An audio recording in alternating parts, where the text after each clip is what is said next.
En la página anterior de este libro encontraron una explicación sobre cómo está formada una tabla de frecuencias.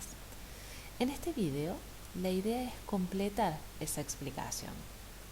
Antes de armar una tabla de frecuencias, siempre es conveniente reconocer cuál es la variable de estudio, qué tipo de variable es y cuáles son todos los valores que puede asumir. Por ejemplo, si la variable considerada es calificaciones en matemáticas, sabemos que es una variable del tipo cuantitativa, ya que todos sus valores son numéricos, y los valores posibles que puedo asumir son todos números comprendidos entre el 1 y el 10. En cambio, si la variable de estudio es el uso del tiempo en la tutoría, en este caso tendremos una variable del tipo cualitativa, porque sus valores tienen que ver con revisión de contenidos, evaluación y todas aquellas actividades que se realicen en el momento de la tutoría. Si la variable considerada es el día de las inexistencias de nuestros estudiantes, también tenemos que es una variable de tipo cualitativa porque sus valores posibles serán lunes, martes, miércoles, jueves o viernes. Imaginemos ahora que deseamos organizar la información correspondiente a todas las calificaciones finales de todos los estudiantes de matemática en el año 2014.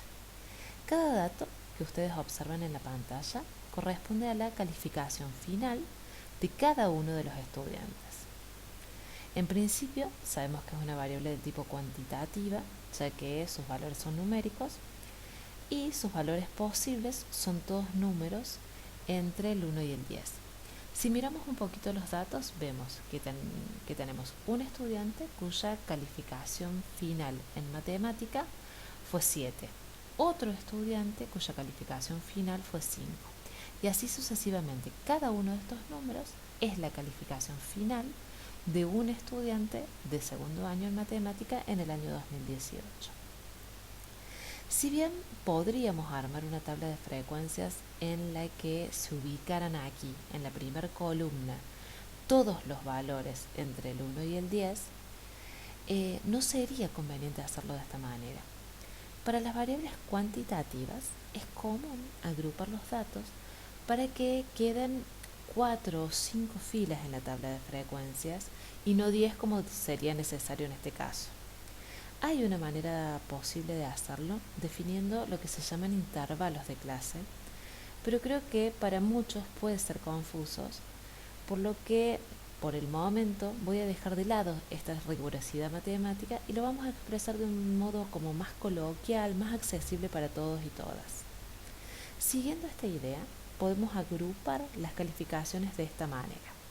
En primer lugar ponemos el nombre de la variable y luego comenzamos a agrupar las calificaciones. Voy a armar un grupo donde voy a ubicar todas las calificaciones que fueron 1 o 2, 3 y 4, 5 y 6, 7, 8, 9 y 10. Primero vamos a calcular la frecuencia absoluta.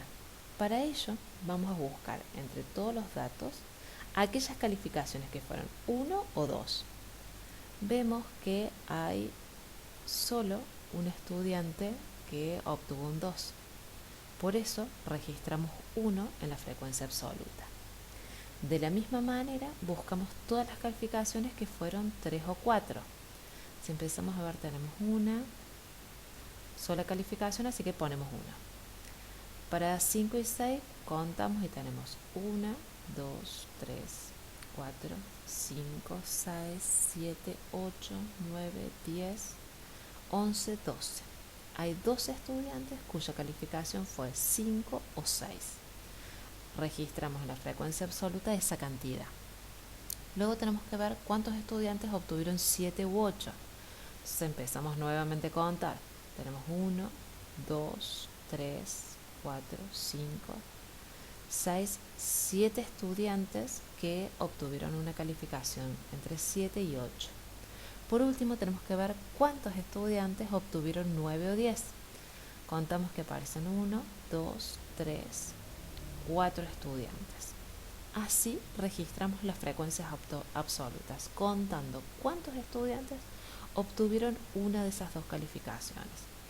Luego debemos calcular la frecuencia relativa. Para la frecuencia relativa, recuerden que tenemos que hacer una división entre cada valor de la frecuencia absoluta y el total de datos que tenemos. Si contamos, en los datos iniciales tenemos 25 estudiantes, por lo que tenemos que hacer la división 1 dividido 25, que nos da exactamente 0,04. Para el siguiente valor de la variable, hacemos nuevamente la misma división, 1 dividido 25.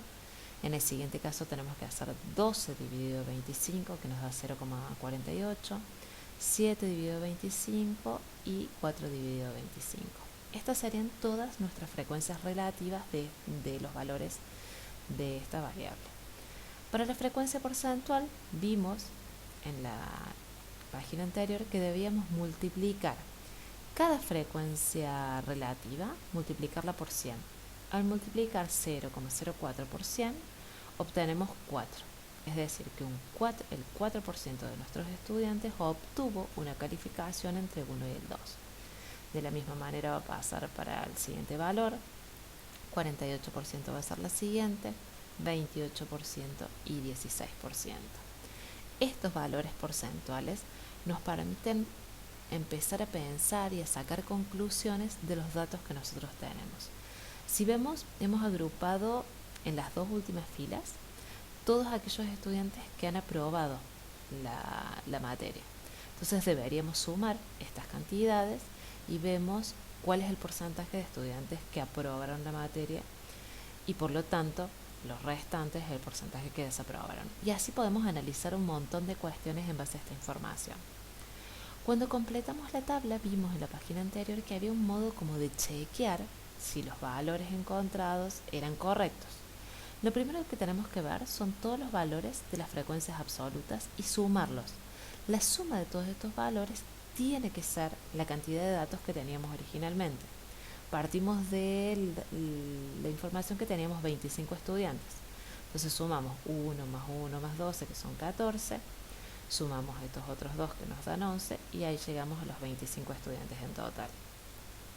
Las frecuencias relativas debemos sumarlas y esto nos tiene que dar un número muy cercano a 1, menor a 1 o exactamente 1. En este caso, que todas las divisiones dieron exactamente los valores que ustedes observan en la pantalla, la suma va a dar 1. Si ustedes al hacer las divisiones le da un número decimal con muchísimas cifras y ustedes se quedan con las dos primeras, que es lo que comúnmente se suele hacer, cuando sumen esos valores no les va a dar exactamente 1, sino que les va a dar un número muy cercano a 1, que tiene que ver con esa aproximación que ustedes realizan. Para la frecuencia porcentual sumamos todos estos valores, ustedes pueden chequearlo y el total nos da el 100%. Nuevamente, si ustedes hicieron una aproximación en estos valores, los porcentajes también van a ser aproximados, por los que les va a dar un número cercano entre el 98 y el 99%, pero bueno, entendemos que hay un margen de error a la hora de hacer ese tipo de aproximaciones.